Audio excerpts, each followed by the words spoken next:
You're standing over the ball. Your hands are choked tight around the grip. Your shoulders are up around your ears. And you swing as hard as you can with everything you've got, and the ball dribbles off to the right and dies in the rough. I know that feeling. I lived it for 30 years. I was told to swing harder, buy a better driver, take another lesson. None of it worked. Then I watched a small, quiet old man in Japan barely move his body and send a ball farther than men half his age. He wasn't stronger than me, he was softer than me. And that softness is the whole secret. The Japanese never learned to hit the ball. They learned to release it, the same way their ancestors released an arrow. That knowledge is centuries old, and it survived in Japan because their martial arts protected the way the human body is supposed to move long after the West forgot it. I'm going to take you all the way to a form built by a master born in 1836, an 8-step sequence that changed the way I stand over every shot. And I promise you, you don't need to fly to Japan or join a dojo to use it. You can feel the first piece of it in your living room tonight. The first time I saw it was at a tiny practice range on the edge of Matsumoto, in the shadow of the mountains. On a gray afternoon when I was the only foreigner there, there was an old man 2 mats down from me. Thin arms. A cardigan, of all things. He must have been 75, and every ball he hit made a sound I had never made in my life. A clean, heavy click, like a door closing on a bank vault. I was swinging out of my shoes, sweating, grunting. My ball flew maybe 200 yards on my best swing. His swing looked lazy, like he was brushing crumbs off a table. And his ball climbed and floated out past mine every single time. I thought it was a trick of the eyes. It was not. I stood there and watched him for an hour. I forgot to hit my own bucket. And the thing I finally noticed, the thing that broke my brain a little, was that his arms weren't doing the work at all. His hands were quiet. His shoulders were quiet. The power was coming from somewhere in the middle of him, low down, around his belt, and everything else just went along for the ride. Later, through a younger man who spoke some English, I asked him where the swing came from. He didn't point to his arms. He didn't point to his chest. He put one finger about 2 inches below his navel and pressed it into his own belly. And he said one word, Tanden. I had never heard it. Now I can't unhear it. The Tanden, sometimes called the hara, is what the Japanese consider the physical and energetic center of the human body. It sits low in the abdomen, just below the navel, deep inside, near your true center of gravity. In their martial arts, this is the source of every real movement. Not the arms, not the hands, the center. And when you think about it for even a second, it's obvious.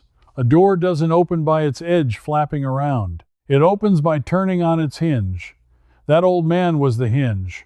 His arms were just the door. I had spent 30 years trying to slam the door instead of turning the hinge. Here is what he was actually doing, and what I want you to try.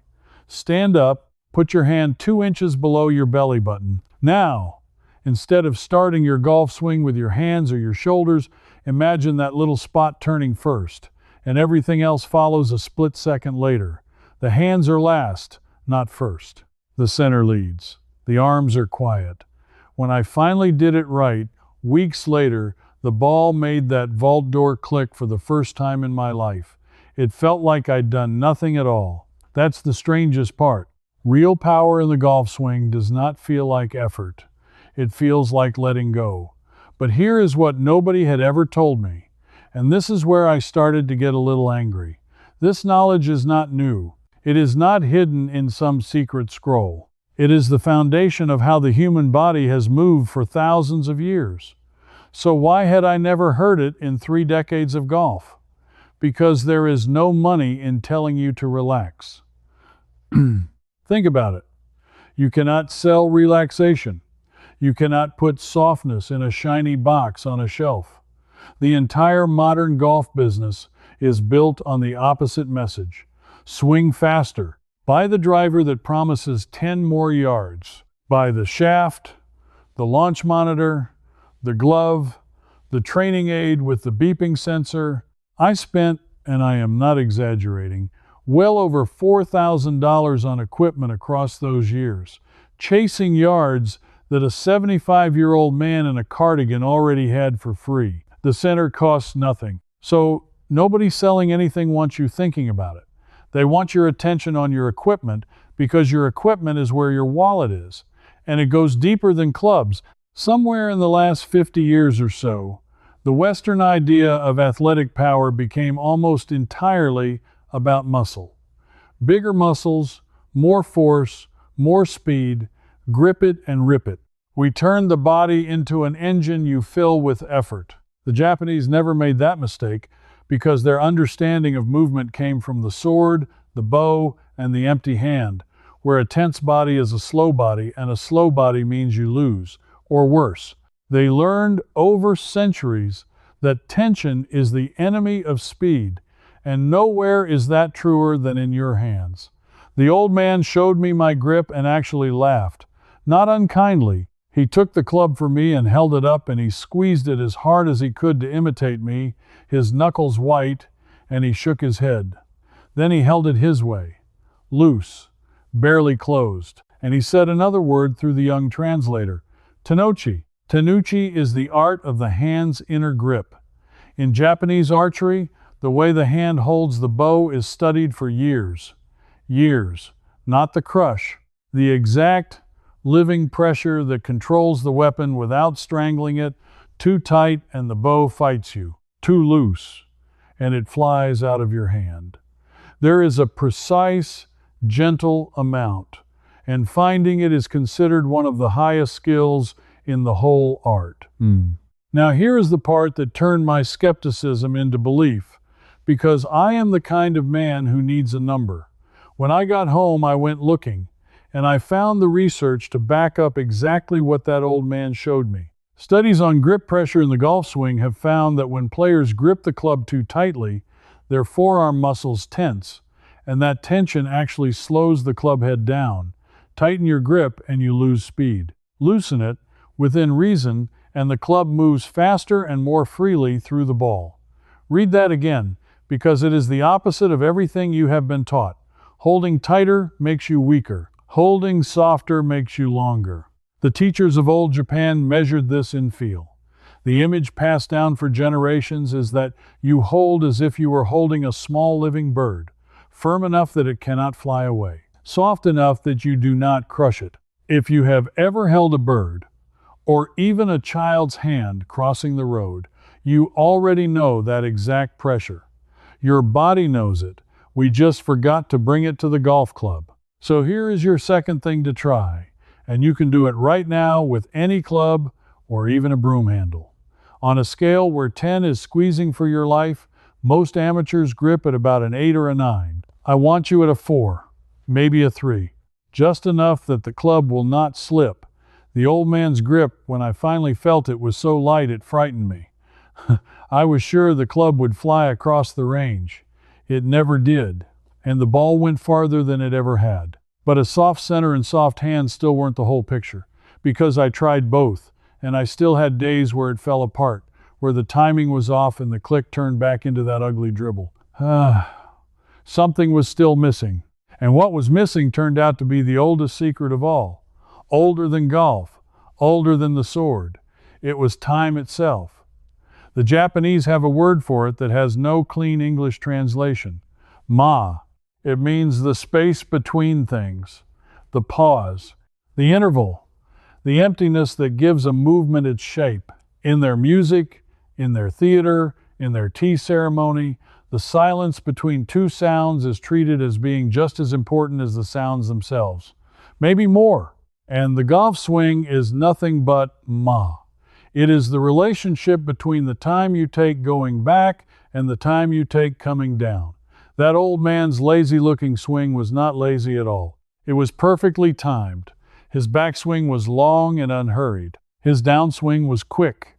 And the ratio between them was the same, I later learned, as nearly every great player who has ever lived. Here is the number, and this one is real, and you can look it up. When researchers studied the swing tempo of the best players in the world, they found the same rhythm again and again. The backswing takes about 3 times as long as the downswing. 3-to-1. 3 counts back, 1 count down. Almost every elite player, no matter their size or style, lives inside that same 3-to-1 rhythm.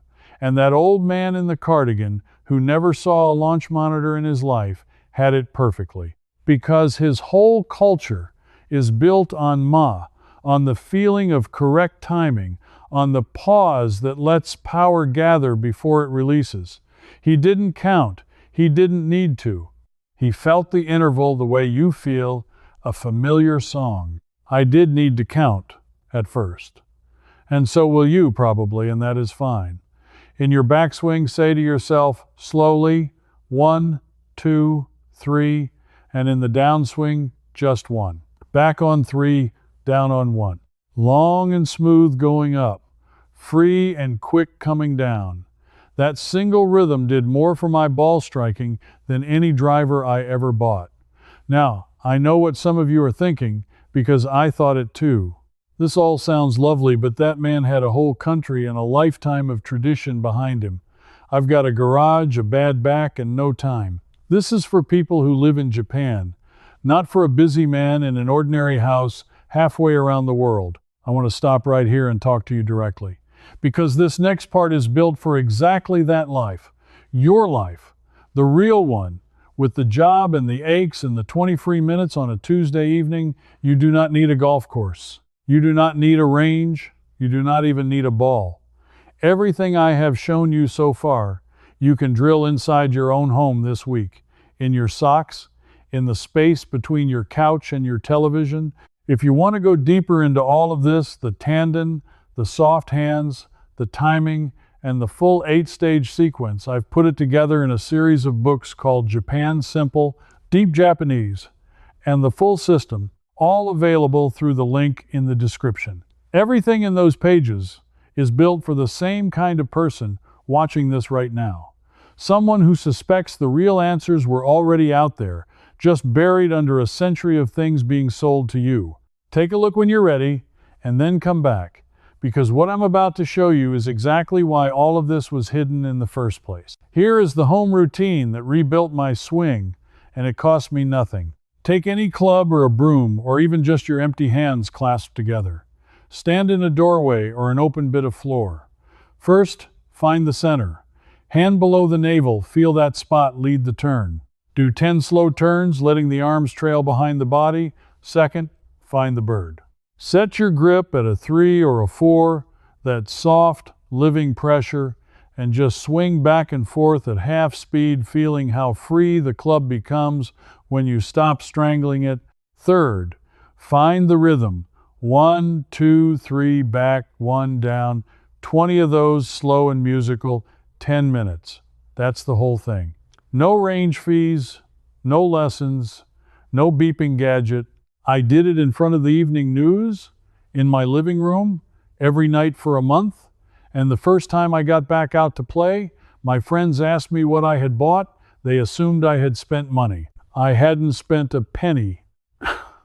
I had spent attention in the one place I could always afford it, my own home. That is the part the whole golf business does not want you to sit with. The most important improvements you can make are free, and they happen away from the store. Every dollar you were about to spend on another club that promised to fix you, you can keep. The fix was never in the club. The fix was in the sequence, the softness, and the timing, and all 3 of those are yours already. And once I understood that, I finally went looking for where all of this actually came from. Because a wise old man on a practice range is one thing, but I wanted the root. I wanted to know who preserved this knowledge and how it survived when the rest of the world traded it away for muscle and marketing. And what I found is the heart of everything I have been building toward. It came from the bow. Long before golf ever reached Japan, the Japanese had spent hundreds of years perfecting the release of an arrow.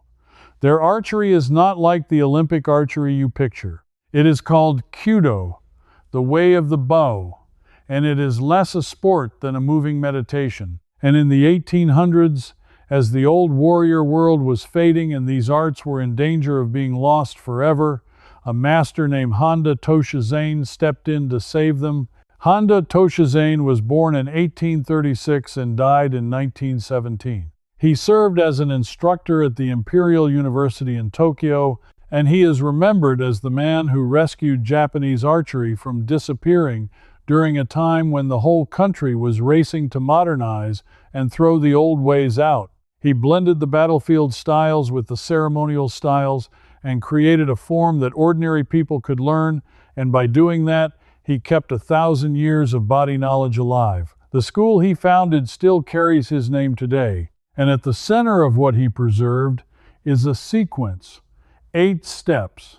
It is called the Shaho Hasetsu, the 8 stages of shooting. Every single arrow, from the first bow to the last, moves through these 8 stages in order, every time, without fail. And when I finally read them, one by one, I sat back in my chair because I was not reading about archery anymore. I was reading The Perfect Golf Swing, written down more than 100 years ago by a man who had never held a golf club. Let me give you the ones that matter, and watch what happens. It begins with the footing. The very first stage is setting the feet, the stance, the foundation. Before anything else, before you even think of power, you build a stable base from the ground up. Every golfer who ever sprayed a ball into the trees did it because they skipped this and started from the top. The second stage is forming the posture, correcting the body, the spine, the hips, the center, all stacked and settled and calm. Only after the feet and the body are set does anything begin to move. Then comes the draw, the slow, patient stretching open of the bow. This is your backswing. Long, unhurried, gathering, never rushed. Remember the 3 counts. And then comes the stage that stopped my heart because I had never heard anything like it in all my years of golf. It is called Kai, the full draw, the meeting, but it is not a frozen, held position. The masters teach that inside that full draw there must be no bi. No bi means continued expansion. Even at full stretch, when it looks from the outside like nothing is moving, the archer is still growing, still expanding out through both arms, still stretching apart. The stillness is alive. It is full of building energy right up until the very last instant. I want you to understand what that means for your swing, because it fixed the single biggest fault I had. At the top of my backswing, I used to stop. Dead, a little hitch, a little pause, a collapse, and then I would yank the club down from a standstill. That is why I lost all my power. There was no life at the top. There was a dead stop. The Japanese archer never stops. At the top of your swing, you are not parking the club. You are still expanding, still stretching, still turning that center just a hair more, so that the change of direction flows out of continued motion instead of a dead halt. The transition from back to down is not a stop and a start. It is one living, expanding thing. That is no bi in a golf swing, and the day I felt it, I finally understood what that old man's body was doing that mine wasn't. Then comes the release. And here is the most beautiful idea of all. In Kyudo, the release is called hanare, and the teaching is that you do not release the arrow. The release happens by itself. You do not decide now and force it. You expand and expand and expand until the arrow simply leaves, as naturally as a ripe fruit falls from a branch. The archer does not throw the arrow. The archer lets go of what was already trying to fly. Think about what that does to a golf swing. You are not trying to hit the ball. You are not lunging at it, forcing it, throwing your whole body at that little white dot. You build the stretch, you keep the center turning, and you let the club head release through the ball on its own. The hit is not something you do. It is something you allow. Every good shot I have ever hit since that day happened when I got out of the way and let it go instead of trying to make it happen. And then, the eighth and final stage. This is the one nobody in the West even thinks about, and it might be the most important of all. It is called zanshin. It means the remaining body, or the remaining spirit. After the arrow is gone, the archer does not slump, does not relax, does not look up to see where it went. He holds the finished form, poised and complete, spirit still extended, as though the shot were still happening. The action is not over when the arrow leaves. The action includes the stillness after.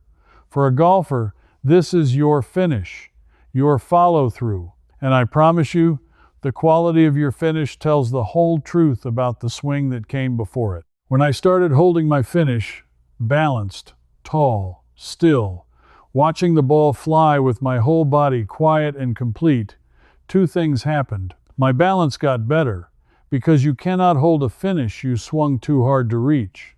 And my swing got smoother, because when your body knows it has to hold a calm, balanced finish, it refuses to make a violent, greedy swing to get there. So try this weekend, and feel the whole thing come together. Set your feet, settle your center, draw back slow and long. 1, 2, 3. Keep expanding at the top. Never a dead stop, always alive. Let the release happen. Don't force the hit. And then hold your finish, tall and balanced and still, until the ball has landed.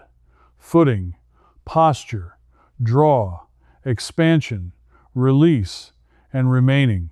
8 stages, 1 flowing hole, handed down by a master born in 1836 who was trying to save his country's soul. And it turns out he was also describing the finest golf swing you will ever make. That is the secret. It was never about muscle. It was never about the newest driver. It was about a way of moving that the West sold off for profit and that Japan quietly kept alive inside the bow and the sword. A soft center that leads, living hands that hold like a bird, a rhythm of 3 and 1, an expansion that never dies at the top, a release you allow instead of force, and a finish you hold like it matters, because it does. I chased distance for 30 years and paid thousands of dollars for it. And a thin old man in a cardigan on a gray afternoon in the mountains gave me the real thing for free in an hour, because someone had once given it to him, and he understood that this kind of knowledge is meant to be passed hand to hand and not sold. I am handing it to you now the same way it was handed to me. Somewhere along the line, we were taught that better always costs more, that the answer is always something new we have to buy. And every so often you find proof that the best things were already inside you, waiting, free, older than any company that ever tried to sell you a shortcut. That is what this is. Something quietly taken from you and now returned. If you are the kind of person who has always suspected that real skill comes from understanding and not from spending, that the old ways knew something we traded away too cheaply, then you already belong here. This channel is for people like us, taking back the practical wisdom that got buried under 100 years of marketing. Now I want to hear from you. Go find a club or a broom, or just clasp your hands together and set your grip to that soft 3 or 4, the bird in the hand, and take one slow swing. Did you feel the club move faster when you stopped squeezing it? Tell me in the comments. Say the word Tanden if this changed the way you understand where power comes from. I read them, and I answer, and I want to know what you felt the first time you let go instead of forcing it. And if you want more of what the modern world buried and Japan kept alive, subscribe and stand with the people quietly recovering it. Because next time, I am going to show you the Japanese breathing method the martial artists use to steady the hands and calm the mind in the last few seconds before any important movement, the exact thing that old man did with one slow breath before every single shot, and the reason his hands never shook when mine always did. You will want to be here for that one. Before you go, let me say one thing. Inside my membership, the quiet wisdom circle. I continue this very video, walking you through the full Tanden sequence right where we stopped. And you can ask me your own question, and a real person, me, answers you myself. You won't be doing this alone. Just point your phone's camera at the code on your screen. And you can cancel anytime, one click, no risk.